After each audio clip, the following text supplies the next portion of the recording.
Hello, ऐकलं का? तर आज होता लग्नाचा दिवस आणि सकाळी मस्त रेडी झालो.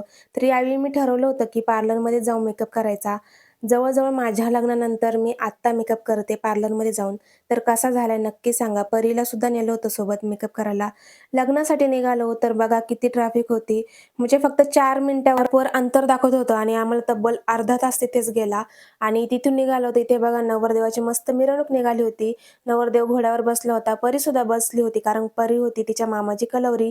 इथे वरात निघाली होती हॉलच्या बाहेर आणि इथे नवरदेव मस्त डान्स करतोय. तर शहरामध्ये ना तेवढ्यापुरता तेवढा डान्स करायचा असतो. गावाला आमचं तसं नाही, पूर्ण गावातून मिरवणूक निघते. तर असो, तर इथे छान अशी नवरदेवाची एंट्री झाली आणि बघा इथे लग्नाला पण सुरुवात झाली. शुभम आणि नैनाली यांचं लग्नाला सुरुवात झाली होती. कित्येक पाहुणे आले होते. सगळे पाहुणे काही वरती होते आणि तेवढेच पाहुणे खालच्या हॉलमध्ये पण होते.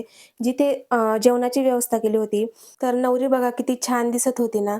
तर नैनाली तुला आणि शुभम तुला तुम्हाला दोघांनाही लग्नाच्या खूप खूप शुभेच्छा. बुद्धांचरणी मी प्रार्थना करते, की तुमचं भावी आयुष्य खूप छान आनंदाचं, समृद्धीचं जावो हीच मी बुद्धांच्या चरणी प्रार्थना करते. तर चला छान असं मस्त लग्न झालं. मस्त इथे दोघांचं फोटो सेशन चालू होतं. लग्न लागलं त्यानंतर पहिले पोटोबा करायचा होता कारण सगळ्यांना भूक लागली होती. ते छान जेवण केलं.